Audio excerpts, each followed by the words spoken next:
Okay, folks, I finally made the time. 1978, Sam Peckinpah directed back-to-back Peckinpah reviews.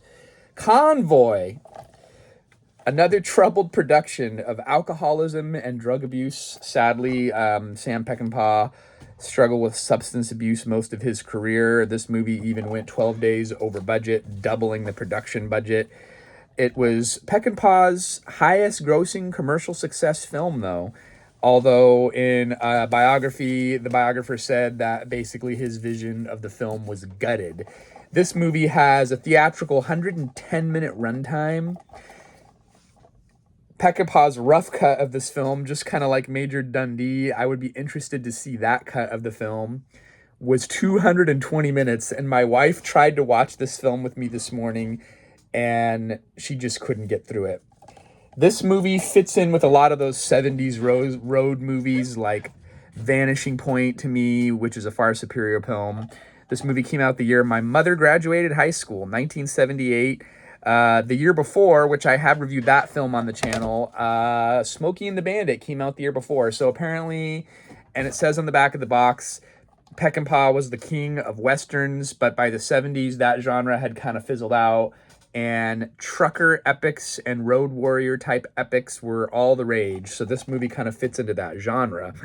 $45 million grossing at the box office and against a $12 million budget. Like I said, it was his highest commercial successful film. It was financed by UK production company EMI that had financed his prior film, Iron Cross, or The Cross of Iron, I think it's called. I know about it. I haven't seen it. I'm going to have to find a copy and try and review that here. I don't think they have it at the library.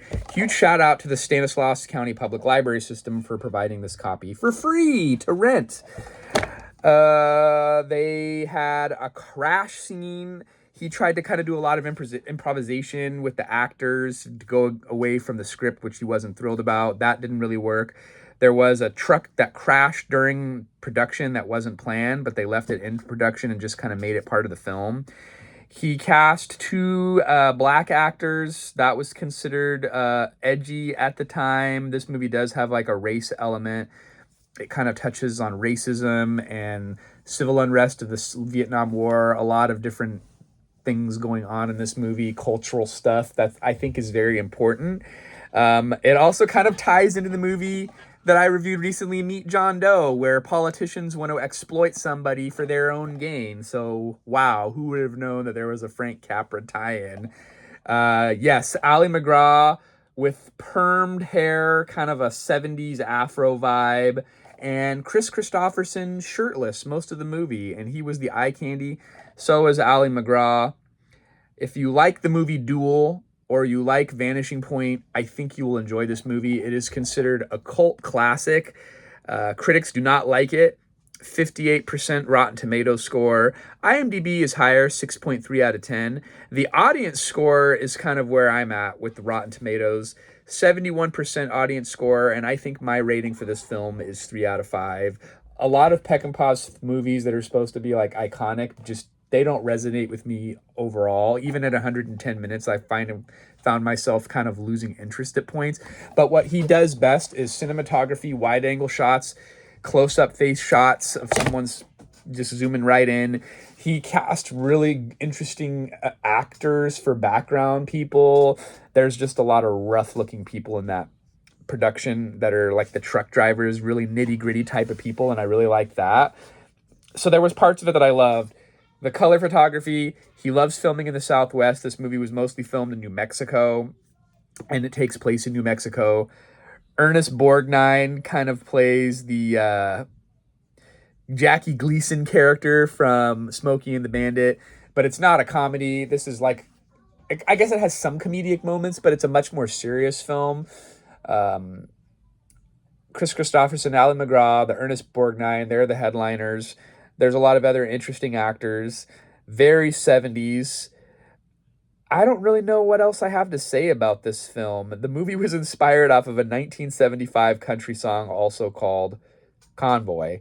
And when Sam Peckinpah was filming another movie, he heard a lot of country songs about the trucking world, and he was drawn to make his own trucking movie. And I did not watch the documentary on the film, which is in the special features. There is a 73-minute documentary about this film, Passion and Poetry, Sam's Trucker Movie. So I'm not going to dig any deeper into this. It was a one watch. It was enjoyable. It's just kind of a middle of the road movie. I need to do more research about this movie release company, Kino Lorber, because I've seen them have a lot of interesting releases on other stuff that I've reviewed on VHS. It did not have subtitles, which is, I like to watch my videos with closed caption. If there's a lot of background noise, it kind of helps me focus on the dialogue. So that was kind of disappointing. This is the second Chris Christopherson movie that I've reviewed. I think that I liked my other film of his way better.